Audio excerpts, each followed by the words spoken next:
The word Batak is an old Cuyonon term which means mountain people. The Spaniards used to refer to the Batak as Tinitians, from a place called Tinitian on the coast north of Puerto Princesa and near Honda Bay on the east coast of Palawan. Because of their physical characteristic, the Batak have been classified as a Philippine Aita group or as having Aita affinities. They comprise the smallest aggregate of relatively unassimilated mountain ethnic groups of Palawan. Batak are said to be Palawan's vanishing tribe and the most endangered because of its population decline over the years caused by a high mortality rate and malnutrition, which is turn causes low fertility among couples. The 250 remaining Batak, as semi-nomadic people, are the ethnic minority of the Philippines. As hunter and gatherers, they live in the tropical mountains on the island of Palawan. Due to disease and the increased encroachment from the modern world, the Batak and their way of life are facing extinction. The ancestry of Batak people and Palawan. So, the Batak people, they are considered as Negrito stock. They are closely related to Aita of Central Luzon. And they have distinct characteristic like curly hair, mga kulot-kulot, ganun, parang ganun ng curl. Then, they have short stature, mabababa, and they have dark skin color like maiitim.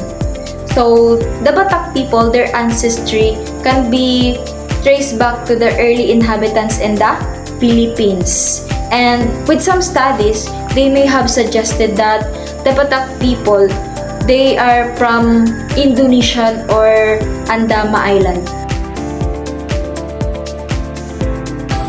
The primary way of living of Batak tribe are hunting and gathering, Sweden farming o kaingin, basketry and weaving, foraging for trade, and small livestock. So first, the hunting and gathering. So yung hunting and gathering ay isa sa traditional na kabuhayan ng mga Batak. They hunt wild pigs, deer, monkeys, at iba pang mga ligaw na hayop. So ginagamit nila ang kanilang kaalaman sa kalikasan at traditional na paraan ng pangangaso gaya ng pana, sibat at bitag. And also, they gathered forest, honey, rattan, resin, and fruits. Next is the Sweden farming o yung tinatawag natin na kaingin. They use the system of kaingin kung saan sinusunog nila ang isang bahagi ng kagubatan and they plant rice, cassava, kamote, bananas, and other crops. And the next one is basketry and weaving. Ito ay ang paggawa ng mga askets, mats, and carrying containers made from rattan, bamboo, and pandan leaves. And the next one is foraging for trade. So they also collect the forest products like honey, almasiga, resin, and rattan at binibenta nila ito sa mga lowland markets for cash or goods. And lastly is the small livestock. So ito naman is nag-aalaga rin sila ng mga hayop for foods and rituals tulad ng mga manok, baboy, kambing at mga bibi o mga itik. The material culture of the Batak of Palawan includes traditional stilt houses, hunting tools such as spears and blowpipes, and woven baskets made of rattan and other forest products used for gathering and trade. They also wear traditional garments but use modern items like jeans as their culture changes. Their diet consists of forest products, gathered roots, and farmed crops, while their nomadic lifestyle is integrated with hunting, fishing, and gathering. Stilt houses. The Batak traditionally live in wooden houses built in stilts, reflecting their deep connection to the natural environment. Hunting and fishing. They use spears and blowpipes and baskets made of rattan for hunting and gathering. They also use poisons from plants to stun fish. Basketry. Rattan is used to make baskets for various purposes. including collecting and trading forest products like raisins and honey. Farming. They practice wooden or slash and burn method of agriculture, planting cassava, sweet potatoes, bananas, and other root crops. Traditional garments. They have traditions of wearing garments, their culture is undergoing changes, with men often wearing modern clothing like jeans and traditional suits. The culture of Batak people. First, their beliefs and traditions. Animism. The Batak people believe in a spiritual world inhabited by various deities, ancestors, and supernatural beings. Ancestor worship. They have a strong tradition of honoring their ancestors in seeking their guidance and protection. Rituals and ceremonies. The Batak people perform various rituals and ceremonies throughout the year, such as Pagdiwata, a ritual to ensure a good harvest and health and prosperity. So yung mga Batak people is naniniwala sila sa spirituals and beliefs na part na ng kanilang culture, and dahil naniniwala sila na nanggaling ang kanilang malalim na connections sa kalikasan and sa kanilang mga ninuno or ancestors. Ito din yung mga nagbibigay ng kanilang pinagkukunan ng kanilang lakas at na nagbibigay ng kanilang kaalaman at kabuhayan. Sunod is rituals and ceremonies. Various rituals are performed to honor the gods, ancestors, and spirits such as weddings, funerals, and harvest festivals. So, ang ritual ay isang mahalagang bagay sa mga Batak people dahil sa gusto nilang mapanatili ang kanilang tradisyon, pag-unlad ng kanilang komunidad, at pagpapanatili ng kanilang pamumuhay at kultura. Traditional medicine. Batak people have a rich tradition of herbal medicine and spiritual healing practices. So, ang mga Batak people is kapag nagkakasakit sila, yung ginagamit nilang panggamot is mga herbal na makikita sa kanilang paligid. And naniniwala din sila sa spiritual healing na nakapagpapagaling ng kanilang mga sakit o karamdaman. The Batak tribe in the Philippines face several environmental challenges that threaten their way of life and cultural traditions. Some of these challenges include deforestation.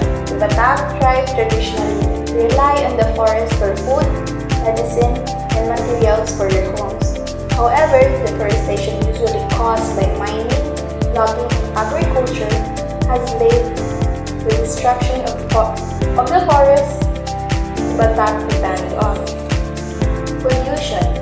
The Batak tribe's water sources are being polluted by industrial activities. This pollution not only affects their health, but also the wildlife they rely on for food. Climate change. The Batak tribe traditional knowledge and practices are based on the natural cycles of the environment. However, climate change is disrupting these cycles, leading to unpredictable weather patterns and affecting the Batak's ability to grow food and raise livestock. Loss of biodiversity. The Batak tribe are skilled hunters and gatherers, but the loss of diversity due to deforestation and pollution has reduced the availability of traditional foods and medicine. And the last one is land rights. The Batak tribe has struggled to secure their ancestral lands, with mainly facing displacement due to the large-scale development projects. This loss of lands not only threatens the Batak's way of life, but also their cultural identity and heritage. So, So, the Batak people have several challenges na related sa kanilang kultura at community life. So, isa nga sa mga major issues na kinakaharap nila is yung land disposition. So, land disposition kung saan nawawalan sila ng kanilang ancestral lands dahil sa illegal logging, illegal mining, at turismo na pumapasok na paunti-unti sa kanilang mga teritoryo. So, dahil dito napipilitan silang lumayo o umalis at nawawalan sila ng connection sa kanilang traditional way of life na may connect sa kagubatan at lupa. So, bukod nga dito, may problema rin sila sa mga government policies dahil ngayong gobyerno ngayon, madami nang binabawal sa kanila. Kagaya na lang ng shifting cultivation. So, binabawal na ng government sa kanila yung shifting cultivation kung saan yung shifting cultivation is yung kunyari na dito ka sa area na to, dito ka nagtatanim ng mga prutas, gulay o nagkakainin. So, ngayon kasi gusto ng government na dito na lang sa lupa kung saan sila nagtanim, doon na lang sila magstay at wag nang lumipat sa iba. Kasi yung shifting cultivation, gusto kasi ng iba is yung dito ka sa area na to nagtanim and hahanap ka ulit ng matabang lupa at doon magtatanim ulit. Pero kasi kapag ganun yung ginawa mo, masisira yung kagubatan. Kaya ipinagbabawal na rin yun ng gobyerno. So, isa rin yun sa nagpapahirap sa kanila. So, dahil nga doon is nahihirapan silang mag-produce ng mga pagkain. Kaya umaasa na lang sila sa pagbebenta ng mga prutas, gulay na galing mismo sa kagubatan. Or mga gulay na tinatanim nila. So, isa rin nga yun sa mga nagiging dahilan ng kahirapan nila. Kasi nga, kasi di ba kapag nag-stay ka na lang sa isang area ng lupa na nagtatanim, minsan habang tumatagal paunti na ng paunti yung mga napoproduce na pagkain ng prutas kasi nga hindi na siya mataba. So, meron din nga silang kinakaharap na social marginalization at poverty. So, kadalasan kasi di ba limited lang yung mga access nila sa education, healthcare at trabaho. Kaya yung cycle ng kahirapan sa kanilang komunidad ay patuloy na umiikot. So, kasama nga dito sa mga health issues nila is yung malnutrition at mataas na infant mortality. Kaya nga, di ba, kung pansin ninyo dito sa Palawan, konti na lang yung bata. Hindi na sila madami kasi nga marami silang kinakaharap na health issues.